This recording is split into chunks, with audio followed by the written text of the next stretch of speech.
Do steroids make you look older? And please cover steroids PEDs as well as regular well-done TRT. Do steroids make you look older? Okay, there's a couple avenues we can approach with this. Androgens, all steroids or steroid hormones, with the exception of female dominant hormones, okay, are going to be androgenic.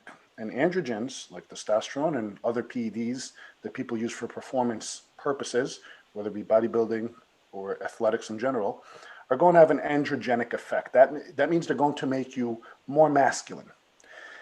Visually, we associate masculinity or features of masculinity like increased muscle, more square jawline, perhaps, more defined facial features, size, lower body fat. We associate this with slightly older men when we're looking at young men. For example, you don't expect a teenager to look like a bodybuilder because they haven't fully finished developing.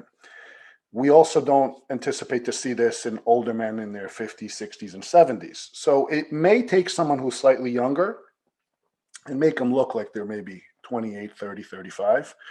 But if you are 40, let's say, or 45, then the aesthetic portion of that is not really going to go into effect.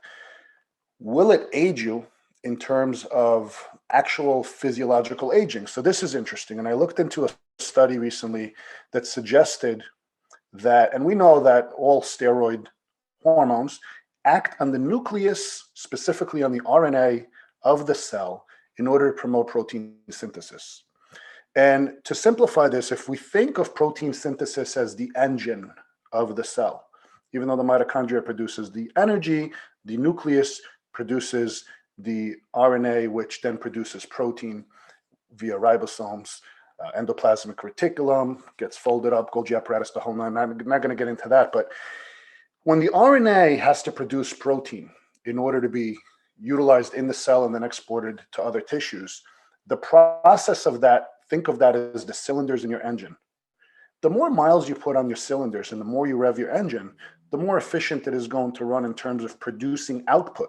So you're going to get more in a shorter period of time.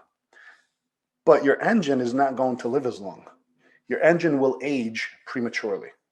So when I ramp up the RPM and I increase the production of the factory, the wear and tear on the machinery will be greater.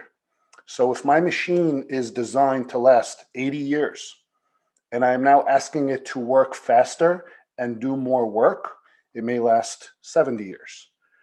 Now, if you get really into the gene aspect of DNA, RNA, etc., there is something called telomeres, which are the ends of the strands, the helix strands.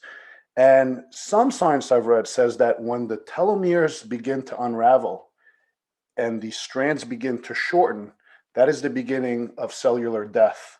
And the cell is not able to regenerate as quickly or as efficiently as it once did. And that is why we start to see wrinkles as we age, and we start to degrade the quality of our organs, and we don't repair and heal as quickly as we did because our ability to regenerate new tissue is diminished. Some of the studies, and they were fairly inconclusive, because I don't know how much this has been studied really, but some of the studies that I've read suggested that there may be a correlation. And again, it's still inconclusive, but it may be a correlation between increased protein synthesis rates and the degradation of telomeres in your DNA strands.